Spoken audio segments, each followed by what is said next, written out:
She grabbed my hand, girls resting, met the bar, witness said, tears fled the head, I'm waiting, I guess she tweet, I guess she confessed, she thinking less, not drinking less, bathroom says, best to get spontaneous, I stereotype, put to rest tonight, imagine, believe, and achieve, it works,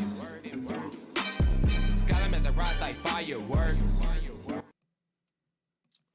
Hello, everybody, and welcome to After the Storm. I'm your host, Matt Clark. Sorry about that little snafu earlier, but wasn't ready to do what I needed to do. Anyway, we're going to talk about the Thunder versus the Kings tonight. The Thunder going down 103 to 113 at Sacramento. The Thunder now dropping to 17-35. But, considering we played 3 games in 4 days, we went 2-1, which wasn't bad. Had won 3 in a row up to that point. So, 3 out of our last 4 out of our last 5, not bad. Of course, Sacramento improving to 20-35. And I want to say that considering the Thunder were playing on back-to-back nights, we had a huge emotional win last night versus Portland. I thought that the Thunder came out and played well. But I didn't expect a whole lot considering that we'd had no SGA, no Dort, no Robertson Earl. I just wasn't overly excited about our chances today, but I thought the Thunder played really well, and we did start out. So let's get into it. We started with Giddey, Diakite. I can't believe I misspelled his name. Trey Mann and Jerome. So I thought, our starting 5 wasn't bad, but we just, we start out the game. We have to take advantage of the matchups because I thought, being down, we beat them once. We came back both times were double-digit deficits. Wow, I can't talk to my double-digit deficits. And then, but we don't really match up with them well athletically. They usually get to the basket at will, but we played a lot smarter. We did have SGA in our comeback win in the other one. So, but we had to keep playing smart like we have been on this road trip in our last few wins. And then we have to continue to move without the basketball. And I thought we've done a fantastic job of moving without the basketball, which has allowed us to stay in games and to come back and win, even though we have made some bonehead mistakes down the stretch, which we're young. We've talked about that until we're blue in the face about being young, and you're just going to make mistakes, and that's part of having a young team with no really veteran leadership. You're going to make mistakes, and you just got to learn by growth. It is what it is. But one thing I know is the Thunder are now 1-7 in back-to-backs, and that's strictly because we're young. 1-7 in back-to-back games. So the chances of us winning the game tonight was pretty slim. But I thought that we did play well considering. But, the Kings were they were just honest. They were making shots. And it's simply because we weren't really moving a lot to start the game. We didn't give a chance to get open looks, and they just knocked down shots. But as bad as we played defensively, we played really well offensively. So at the end of the first quarter, we were only down 6 points, considering that we played bad. And the one thing about the Thunder is every quarter we usually get better. You gave up 36 points the first quarter, and then we usually get better as the game goes on. So I was really pleased about that part of our effort tonight. As we usually do, teams usually score less per quarter. And once again, that was the case tonight. Our defense seems to get better as we figure out what the team is doing. Our coaching staff does a great job of making adjustments throughout the game, second quarter, third quarter, fourth quarter. We make great adjustments. But on the other side, you have to score the basketball in order to get W's. And at the end of the first quarter, we were 3 for 8. They were 6 for 12. And it's simply because they were just making everything. Making everything. We were 9 for 15. They were 8 for 14. And even though, which is crazy, we only allowed 6 threes against Portland.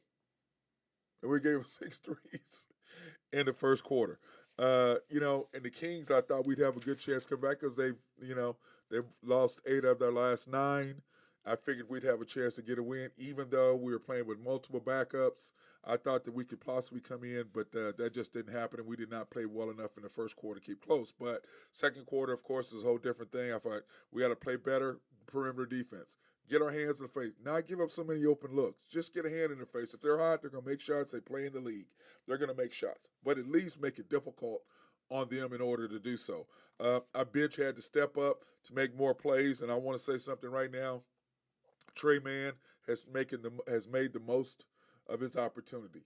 I mean, he's come up really, really big as a rookie. I'm very happy with him and very happy with what he's doing and his growth over the past this year. His growth has become as far as the beginning of the year to now, and he's made the most of his opportunity to come back in while SGA is out. Now he's no SGA. Not saying that, not even close.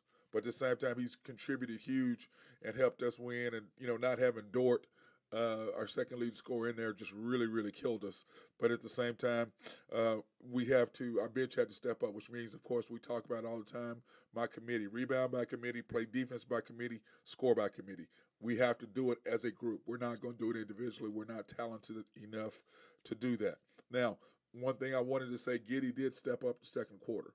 Played tremendous, and he's got to be more aggressive. We got to get him to score points. He's got to score. He is the guy that makes the engine go.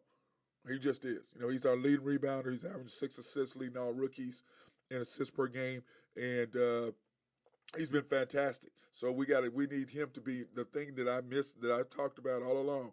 Giddey needs to be our second lead scorer. Dort needs to be our third, simply because Giddey has the ball in his hands more, and he's a smarter player than Dort. Dort is way more athletic, has more ability to do more things, but Giddey's just a smarter player, and he handles the ball, and that's why I had talked about from the very beginning, not understanding why either SGA or Giddey was not on the court at the same time, because I don't have confidence in Maladon. I don't have confidence in Jerome. And so one of those guys, but now we're stuck without SGA, and Trey Mann has been the difference, and I will say Jerome has stepped up and played a lot better. But anyway, we've come back from deficits against this team twice. 17 and 19, we won one, lost one. And I do believe the first time we played them in Sacramento a few weeks back, I thought we were going to win that ball game. We made some plays down the stretch that it just absolutely killed us. Just absolutely killed us. But once again, we are young. I do love our team. I do love the upside of what we have to offer Oklahoma City and the NBA. And like I said, we're only a couple players away. When you look at the good teams, what are they? They have bigs inside to protect the paint and to score, and then they have shooters. That's what they have. And we don't have shooters and we don't have bigs. But we have a good nucleus of support players. But if we add a couple bigs, or at least one really good big, and then two shooters, or at least one more scorer, which allow SGA, because I think the thing I loved about SGA, his three-point shooting has gone down, because he's like, I got to get to the basket. Nobody's going to stop me, so I can get there. Plus, once he starts going to the basket, it opens up more easy shots for us to knock down threes. And you're in the NBA, you should shoot over 30%. And I think when we're wide open, I think we're in the mid-30s, maybe mid to high 30s, when we're wide open shooting threes versus shooting contested threes. So when SGA gets rolling, you see our energy picks up, our rhythm picks up, and it all starts on the defensive end. We make a couple plays, we get in transition, and we knock down shots. So that being said, the end of the second quarter, we were down 57-64, and even though we were down more, I thought we played a lot better, and I liked what I saw in that second quarter. And you got to remember, they had scored 36 the first quarter, 28 the second quarter, 28 points, which was really proud. I was really proud of our defense. Like I said, 36-28. Us, on the other hand, 30-27. Which is not bad. That's still scoring. If we can stay in the 30s, low 30s or high 20s every quarter, you have a great chance, because our defense, like I said, we pick up. But the whole thing is we've got to score. Now, in threes, they were 9 for 17 for the half, compared to 6 of 12. So 3 of 5 again. Got to do better in the second quarter. Got to do better guarding perimeter. And let's face it, Harkless, really? He just absolutely just murdered us the first half. Not really the second half, but the first half, I thought we did make a better job of the second half. cutting him down and limiting him what he could do because he's really not a scorer, but he just got into a groove, and he is in the league. And, you get any player, once they get into the groove, they're hard to beat, and he just absolutely killed us that first half. Second half, I thought the Thunders have to do a couple things. We can't allow them to have open shots, okay? We got to cut back on that. We got to keep them in front of us, not allowing them just to get whatever they want in the paint. Because once you get to the paint, you start scoring, then the defense squeezes. And once the defense squeezes, what does that mean? More open looks, kind of like with us, like I talked about earlier with SGA. When he starts scoring, their defense shrinks in the middle to keep him from doing as much, which allows us to have more open looks. So the Kings were doing a lot, so we had to keep guys in front of us. Don't let them get to the basket, because once they got to the basket, they were kicking it out, making wide open threes. And the thing is, we have to keep attacking on the offensive end. Don't settle for threes. Attack the basket. Go to the basket. Attack, attack, attack. And D. Perimeter defense, perimeter defense, perimeter defense. Get your hands in the basket. Get some steals. Get your hand in the lane. Get us a couple easy baskets, because as a Thunder, if you watch this, once we get in transition and we start getting some shots off of our defense, then our offense seems to just flow right off of that. And we have to make free throws. We were 5 for 10 at one point. Really? 50%? That's unacceptable. And we're a really, really good free throw shooting team. So that I didn't really understand that with the guys that we were having missing free throws. That was an anomaly. But we got back within tied scored 77 all. Okay? And then they just killed us. 12-2 run to end the half. And what did we do? We stopped moving without the basketball. We stopped playing smart. We stopped taking advantage of our matchups. And we just let them get to the paint. Things that you just can't allow. And once we got in the game, what do? Forced them to shoot bad shots, got our hands up, we're not keeping them in front of us, making them earn their three, making them earn every point. When you do that, Sacramento is not good enough to do that. They don't have players either, and without DeAndre Fox, that allowed that. But like my friend Mark Longo says, you had the wrong lineup in there, 2 minutes too long. And I'm going to start using that. I like that. 2 minutes too long, because we seem to do that. So at the end of the third quarter, we were down we're down 79-77, 79-89. Remember, it was 77-77. And they went on a 12-2 run to close us out. How?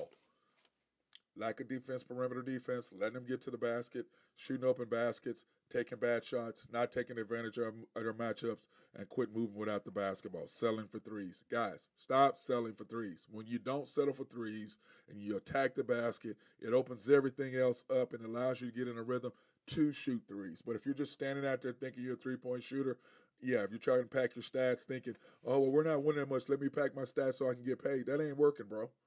You ain't got that skill set. So anyway, enter the fourth quarter, 79-89, down 10. And I said, what do we got to do? Take care of the basketball, score by committee, definitely play smarter. We have to create matchups by setting screens and stuff like that. We have to do that. Now, we'll say this about the Thunder, is we're taking more charges. And I had talked about that, how we never took charges in the beginning. And since we started winning, as we start staying in games, the more you take charges, the less people are going to be willing to go to the basket unabated. Even though you don't have bigs, just because they know you're going to take charges, that will slow people down from wanting to attack the basket so much. So, but with that being said, the Thunder have 9 wins, tied for the most for coming back from double-digit deficits.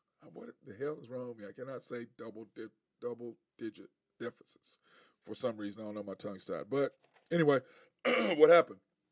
Thunder come out midway through. We go on a 9-0 run. Why? What are the things I discussed earlier? What were my keys? What do I say the things we need to do? We do those things. Thunder are very, very successful. So we go on a 9-0 run, and then what happens? We go right back into being lethargic, doing stupid stuff, and guess what happens? They go on, we're down 10, they scored 7 out of their last 8. And all of them were basically in the paint. Get into the basket, get into the basket, get into the basket. And the Thunder, like I said, when we don't allow them to do whatever the hell they want by getting to the basket, we stay in front of them and we close off. and we don't allow them to take 5-footers to get to the basket. I don't know how many easy layups they had today. Just getting to the basket whenever they want to. Get to the basket, get to the basket, get to the basket. And when you look at overall what happened, 38, 28, 25, and 24 to end the game. Us, on the other hand, we had 30, 27, 22, 24.